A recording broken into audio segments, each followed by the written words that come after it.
literature review for a capstone thesis defense, but I'm going to do it anyway.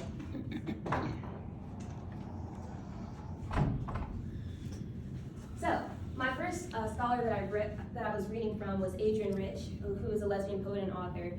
She argues that all women are included within a lesbian continuum, ranging from those who may be in relationships with men but have emotional ties to other women, to those with a full emotional, sexual, and political commitment to women. Show of hands for people who think that that is true. Exactly. Now, Layla J. Rupp theorizes that the word lesbian includes a diverse manifestation of women and social males with women's bodies who desired, loved, and made love to and formed relationships with and married other women. Does that sound like a lesbian to y'all? No? All right. So the Lesbian History Group says that the term lesbian doesn't necessarily have to rely on a woman's sexual practice, but rather on a mode of life which a woman's political, intellectual, emotional, social, and sexual energies are focused on other women. Now how about that one? Show of hands for if you resonate with that definition more than anything else.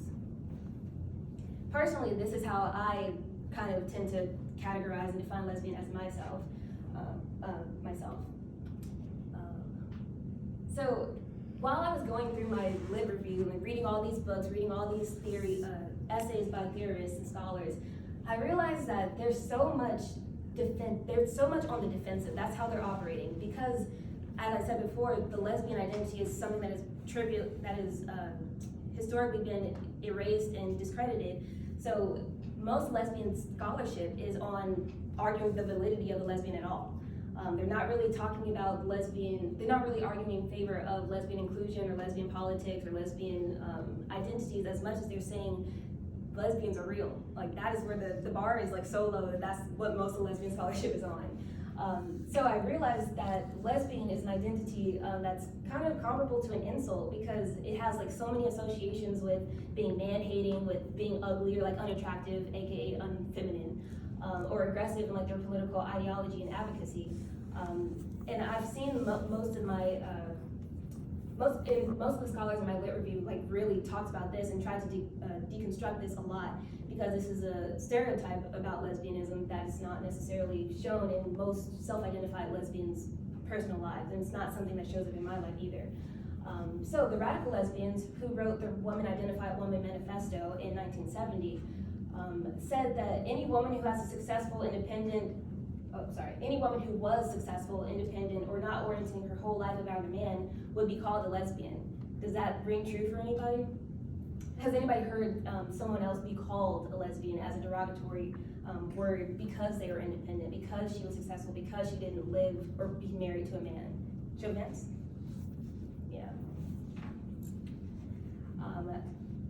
So another part of my literature review was trying to figure out where the idea that a woman who is not femme presenting or who doesn't really play up her femininity too much is also considered a lesbian, regardless of her sexual history. So due to their proximity to womanhood, not necessarily femininity, lesbians are still held to the same standards as those other women, heteronormative women in the patriarchy. Another scholar concludes that the content or meanings attached to the idea of lesbianism have changed over time and place, so that sometimes lesbian also means a gender transgression. Now, what they mean by gender transgression is not wearing, girls not wearing pink, girls not wearing dresses, girls not having long hair, not being in your societal box. Any girl that breaks out of that, or woman-aligned person who breaks out of that box is a sexual invert, who is a sexual pervert, not a pervert in the colloquial sense, but pervert meaning that they turn away from what is desired for them. And that's just not true either. There are so many people who have a diverse or varying gender presentation that have nothing to do with their sexuality. However, because we're so narrow-minded about all of these things in the queer world, these things are always associated with one another. So this is an image of Radcliffe Hall and Uma Thurman, who, I just forgot which era she's from, but she's a lesbian who often presented herself like within a more male typical dress. You can see Uma Thurman next to her with, wearing a dress. She still has short hair, but Radcliffe Hall is wearing a bow tie, wearing a men's blazer, wearing, I believe, trousers as well, and also has short hair. And by virtue of how she's presenting alone, like most people like to say that she was a lesbian without knowing anything about her. So I also wanted to say that the idea that lesbian relationships are often just dismissed as friendships, like they must be very close friends, even though they are seen cuddling or kissing or having sex, and they might be friends. I think that that's what's going on here. So I put 2 images on the board to see what you guys think. Are these women friends or are they lovers? This first image right here. Who thinks that this is a depiction of friendship? How do you know? No. You don't. What about this one? These 2 people lovingly embracing each other, staring deeply into each other's eyes. What about them? Just friends, right? Most of the time, regardless of, unless you are seen like quite literally having sex with another woman, it's very hard to prove that you are a lesbian to other people, because everyone wants to think that it's a phase. Everybody wants to think that it is something that you'll grow out of, something that you're doing to essentially subvert like your social role, or to go out of your box. It's a means of deviancy, or being a rebel or something like that. But too often, lesbian relationships are dismissed as simple friendships that they don't get the validity or the credence that they deserve. And so I also wanted to talk about like the origin of lesbian, or the word lesbian, the etymological roots of the word. So according to Bonnie Morris, who studied Sappho in the Isle of Lesbos, not Lesbos in the colloquial term, but that was actually what the island was called. So Bonnie Morris says that lesbian with its roots in the identity of Sappho from Lesbos in the Greek islands is problematic as a Western term. For many women of color, the term lesbian continues to signal a text-based white European heritage, not the lived experience of women whose cultures lie in the global South or East. In American culture alone, writers from Julie Graham to Angela Davis have explored this important dynamic of language, addressing the many layered meanings behind cultural terms such as bull dyke, bull dagger, butch, tortillera, mujer macho, and cautioning against an all-white projection of a woman-loving woman's history. So I also wanted to talk about terminology and words associated with lesbianism throughout history and their reception, because there are so many people, even now, who argue that dyke is a word for everybody, that if you're a lesbian, you're a dyke. And to me, I find that word offensive personally. I don't allow myself to be considered that or called that by other people, because most of the time it comes from a derogatory place, it comes from a hateful place. Now some people have completely reclaimed the word and tried to voice this as their identity of choice. So instead of like identifying as a lesbian, they're more comfortable calling themselves dykes and like not hiding behind that, but using that as a means of their identity. And that's not something that is okay for everyone, so I just wanted to put a slide in there for that, because there's so many rhetorical devices, there's so much rhetorical strategies when you're addressing people within the queer community at all, that you just need to be really mindful of and careful of. Yeah, more on this. According to J.R. Roberts, in the United States, dyke is a cross-cultural term found in both Anglo-American and African-American slang. In Black slang, dyke as it stands alone does not seem to have been in widespread use as of 1970, but more commonly appeared in combination with bull to form bull dyke, signifying an aggressive female homosexual. Bull dagger, boon dagger, and bull dyker being variations of the word. Bull is and was used in Black culture to indicate a lesbian. Now that's a thing that I hadn't learned before reading this. I don't think that this is something that still applies. This article was written in 1973, but as it were, it's still a historical place.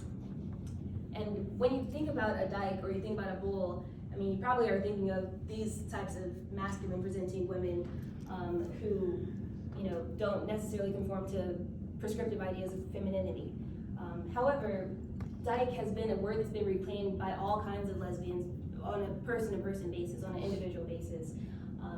And so again, just because people think that this is the image that is associated with that word, sometimes it can be anybody, but sometimes it can be nobody, depending on the person who you're talking to.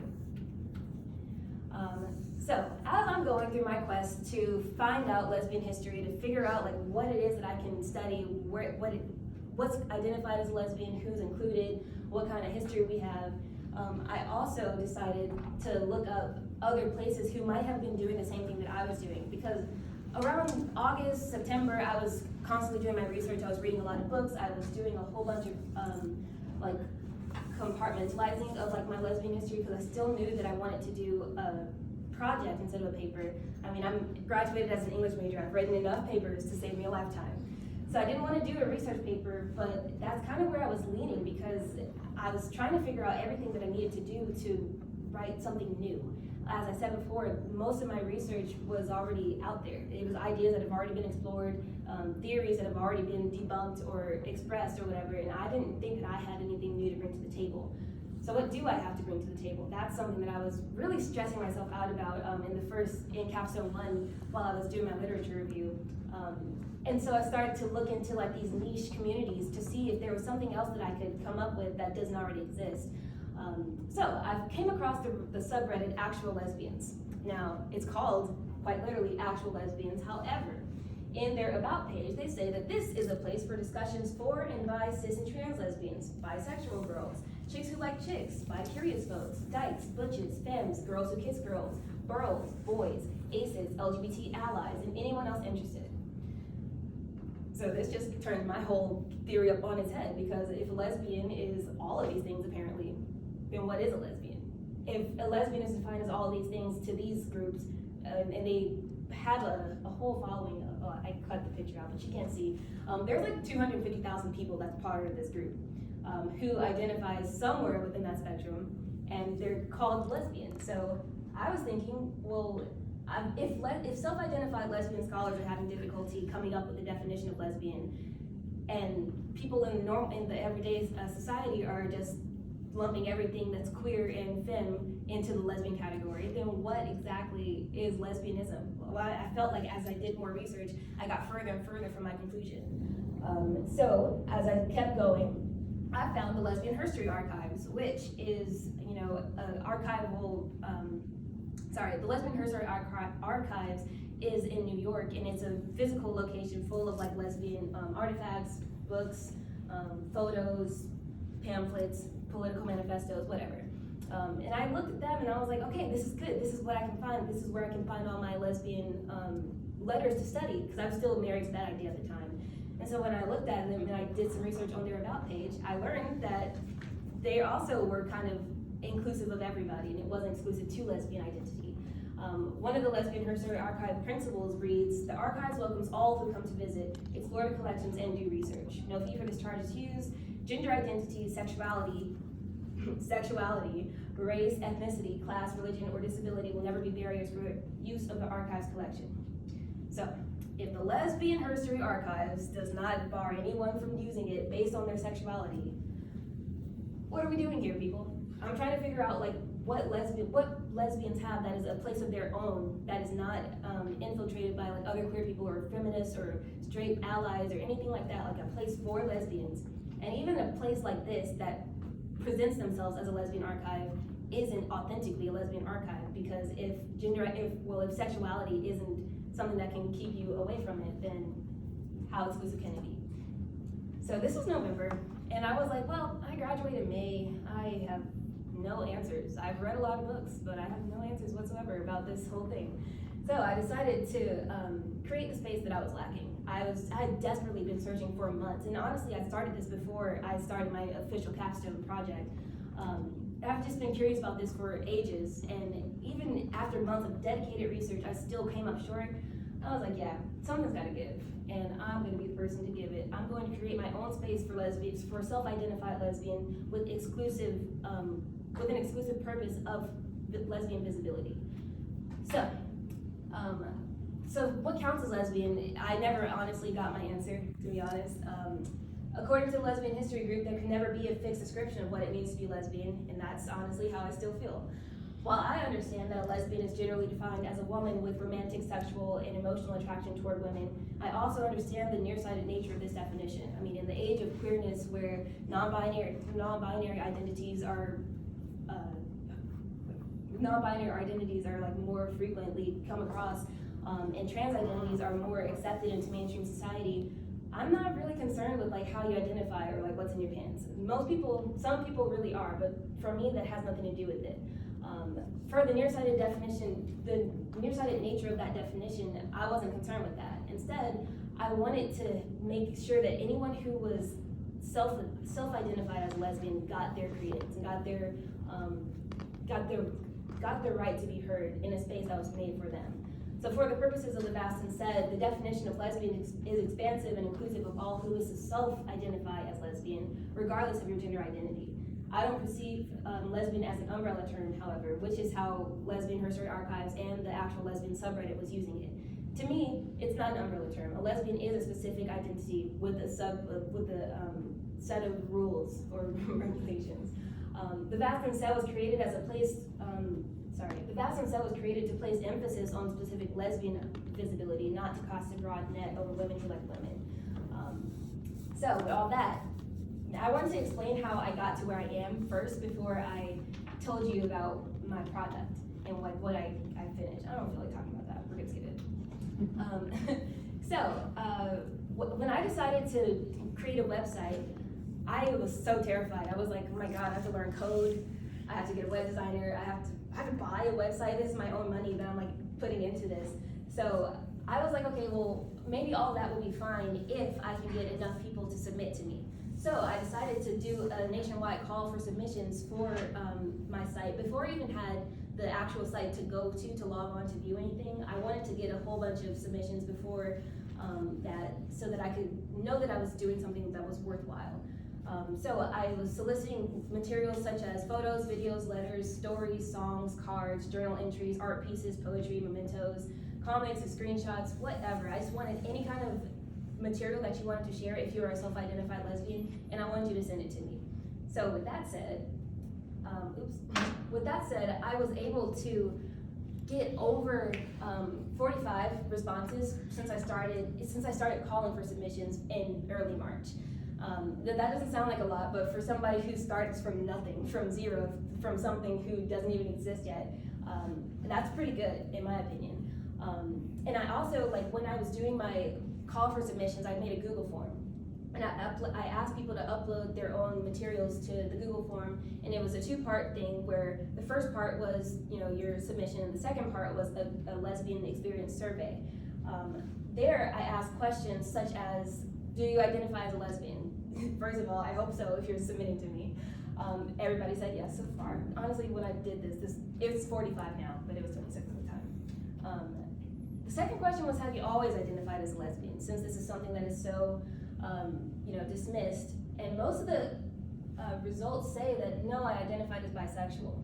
Now, there's several reasons for this, stemming from the patriarchy to compulsive heterosexuality, but the other part is other people were identifying as pansexual, identifying as queer, or identifying as straight, but only 12% have always identified as lesbian and thought that that was a valid identity throughout their, whole sexual experience.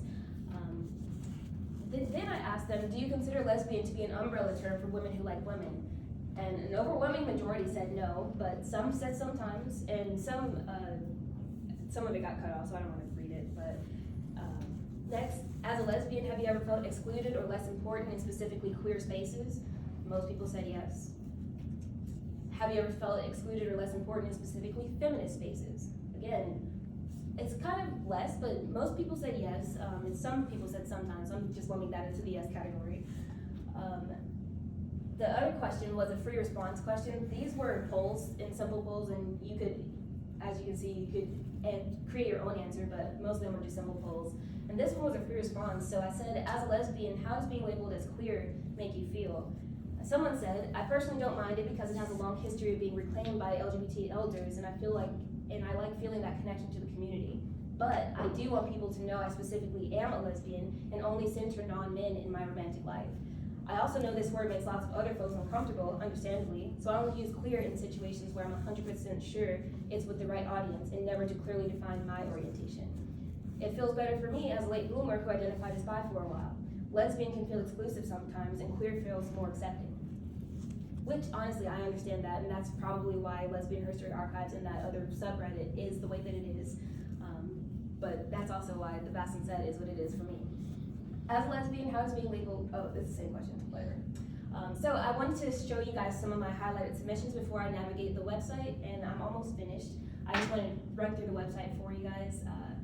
So my website is categorized into 5 or 6 categories, one being handwritten, poetry, art, story, video, and photos.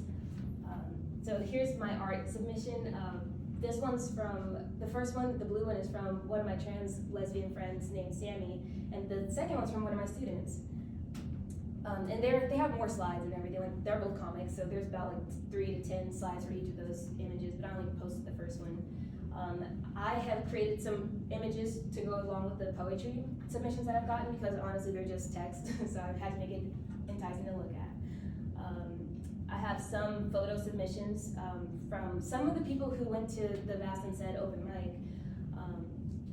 And yeah, so I mentioned the Vast and Said open mic. Can you load? Okay, well, whatever.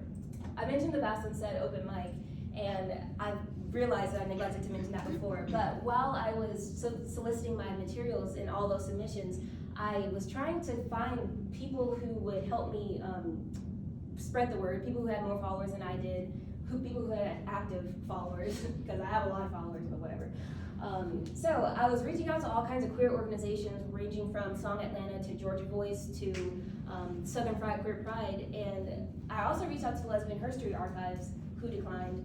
But one group that did endorse me and like help me out was Southern Fried Queer Pride. And from multiple emails, hours long of planning and trying to figure out times where we could all talk and figure stuff out, we finally got a venue and decided on, well, at least, hold on. First of all, I only asked them if they could repost my image for me. Taylor from Southern Fried Queer Pride actually was like, that's funny. No, actually we're gonna throw an event for you. It'll be fully covered, it'll be fully funded, and we have web designers for you, we have graphic designers, we have event planners, we have a grant fund full of money that you can just get stuff from. Whatever you need, you got it. And I was like, oh my gosh, what? So, with Taylor's help and Southern Fried Queer Pride's funds and materials, I was able to put on an event that had standing room only. We went to the Hodgepodge Coffee House in Atlanta and it was an open mic, but it was also a way for me to promote my site and the event and to get submissions. And the whole room was just alive with like love. It just felt like a warm, fuzzy feeling to be in a space full of other self-identified lesbians mostly, who knew that they were there for like the same purpose. So when I tell you guys that it was standing room only, it was a room a little bit bigger than this, and there were like chairs or whatever. Let me show you. Yeah. This was like 7:30. The event started from like 7 to 9 p.m. But this was taken around like 7:30. I mean, they were punctual. They were on time. And by the end, there were people all around the corridors of the perimeter of the room. There was so many people that we actually were over capacity, and we had to wait in the lobby. Also, there's so many people who signed up for the open mic that we actually ran over the 7 to 9 time slot that we designated. And there were people that we literally had to like shoo out of the room because they just wanted to stay and talk and meet people. So I just feel like I'm very proud of myself for developing community in this way, for bringing people out and bringing people together. And also, from the time that I started promoting my website at the Vast and Said event open mic, I got 25 new submissions that day. And so now I will show you guys the site itself and try to, I know I'm kind of over time, but it's okay. Yeah, so this is my site. It's powered by WordPress. It's also on reclaimhosting.com. And the main page is non-categorized and is basically uploaded based on the submission dates. So this is the last submission that I received. And here's a photo, here's a poem, another photo, another poem. Here's a story, another poem, a screenshot of a poem, more poetry, one of my students' comics, some handwritten journal entries, I believe. This is a love letter from someone that has like 10 pages. That's another photo, another art piece, handwritten.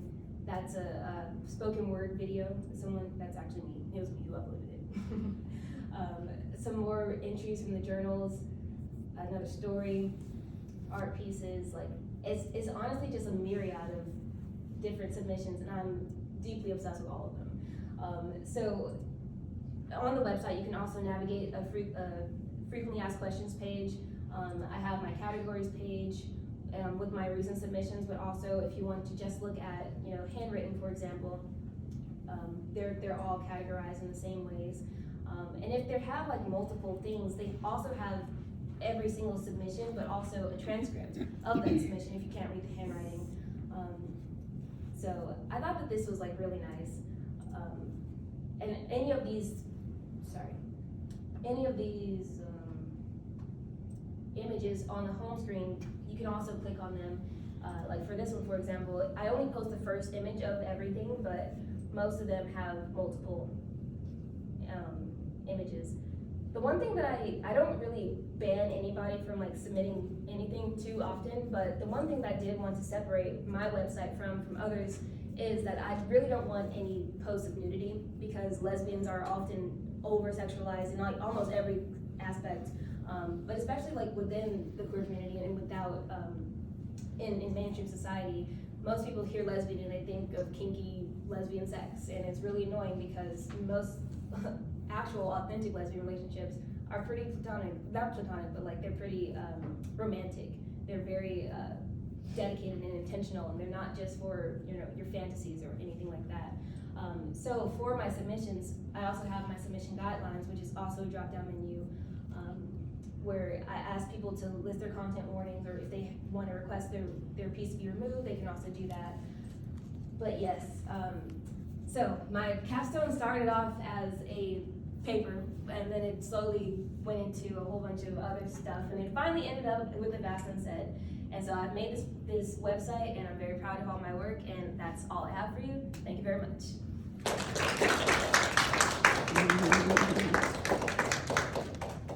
Questions?